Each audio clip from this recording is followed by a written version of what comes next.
Shalom Havrim. My name is Joshua Michael, and you're taking the Kosher Nutrition Education course. Today, we're going to talk about why we should consider to eat kosher. First, hopefully you all have downloaded the PDF from Dr. Heinrich, The Adverse Influence of Pork Consumption on Health. I know that there's some very disturbing information in this, but it also is very compelling when you stop and think about all of the aspects that he talks about.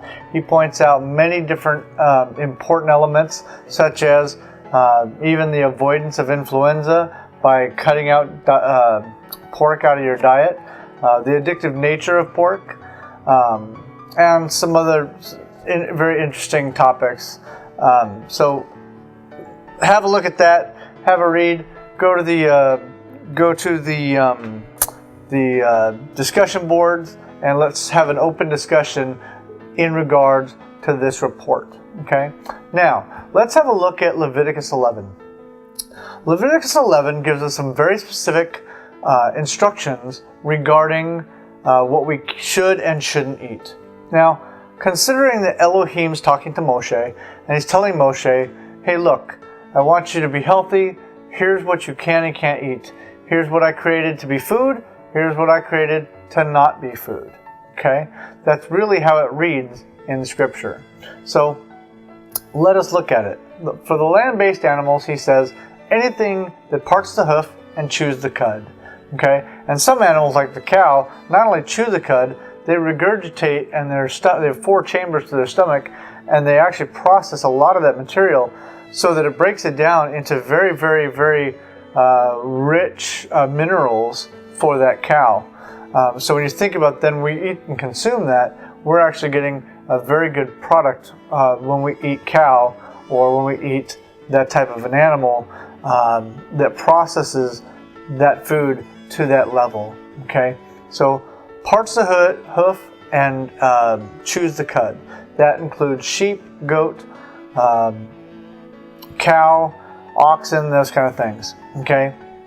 Anything that doesn't do both of those things, we're told you cannot eat. Okay?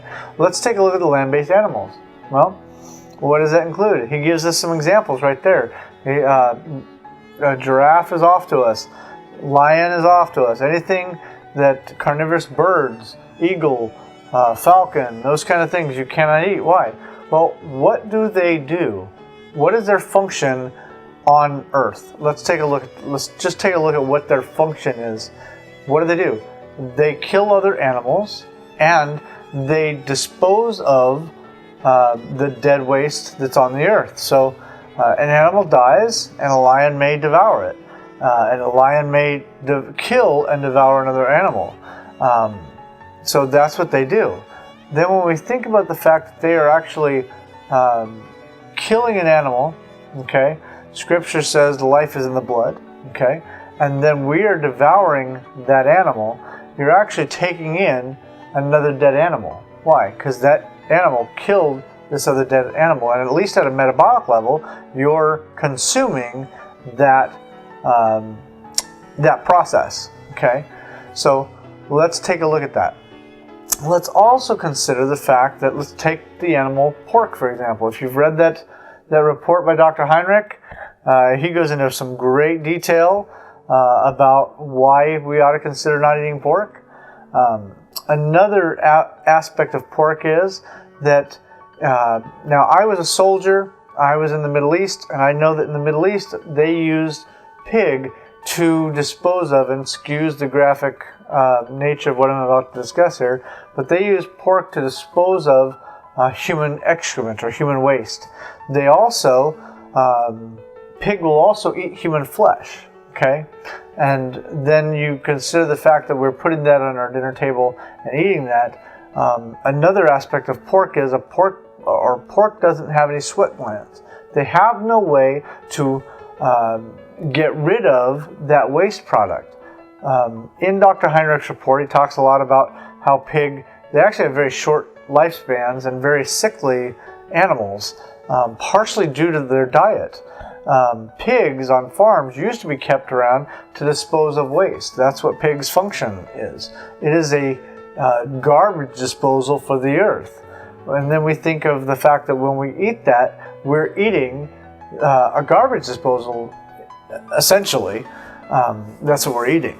And we might want to consider not doing that. It probably isn't very good for us. And Dr. Heinrich's report actually explains in grave detail why it isn't good for us. Now, the great thing about Dr. Heinrich's report is he's giving you medical facts that I can't give you. He's giving you all research, and he's done radiologic research and into the fact that animal actually, in comparison to human, as far as flesh for flesh, is actually very similar to us in a lot of ways. And I will let you read that report, but some of the findings that he found when he radiated that pork are rather compelling and rather interesting. Okay, so enough of that. Let's consider looking into the possibilities of changing our diet. One of the things that Dr. Heinrich talks about in his report is the fact that we have an addictive, we kind of have an addictive nature to pork, or it actually has addictive properties. Part of that is to the toxins that the pig gives off when we eat it. And so anyway, we'll go into more of that later. Just have a look at it. I would suggest reading that document once, twice, maybe even 3 times to fully take in all of the information that he is putting out to you. Okay, we're going to switch gears here and go to seafood, or sea animals. Okay, the sea animals, Elohim says in Leviticus, anything with fins and scales you may eat. Salmon, trout, pollock, those kind of things. Those are great, and they have lots of vitamins in them. Fish is actually very good for you. What he says, do not eat anything that does not have both fins and scales. Well, that would include shark, whale, lobster, crab, oyster, those kind of things. And I know some of you right now are going, no, don't take away my lobster. I love my lobster. Well, there's a reason that lobster meat and crab meat and those types of meat are sweet. Okay? Consider this for a minute. What is the function of lobster, crab, oyster, shellfish in general, shrimp? What do they do? What is their function in the ocean? Do you know? Their function in the ocean is to be a filtration system for the ocean. Now, then we're taking and eating. It's like taking the filtration system off your fish tank and just devouring it. In essence, and I don't mean for that to be graphic, but that's in essence what we're doing. I would be interested to see the studies done to see what the impact is to our oceans as we remove the filtration system of the ocean. In fact, I'd be willing to bet that there is a direct correlation to the impact to the ocean. I'm sure that would be the case. What we find through science is we find that everything in nature has a balance. In electricity, a positive, negative. In cells, you have both positive and negatives. In atoms, positive, negatives. We see that all of nature has a balance to it. Okay? When you disrupt that balance, you have adverse reactions. Okay? I would imagine that our food would be the same thing. And nowadays, okay, here's a little fact for you. I don't know if most of you know this or not, but how many of you like to roast marshmallows over the campfire? Yeah. Guess what's in marshmallows? And most of you probably don't even know this. They use pig fat or gelatin from the pig in marshmallows. Now, you can make marshmallows without it. I have yet to hear a good explanation as to why they're using gelatin from a pig in marshmallow. In fact, there's gelatin from pork and a lot of things, actually, that, quite frankly, may or may not be supposed to be there. I don't know. You know, that's just something maybe you'd like to look into. Okay.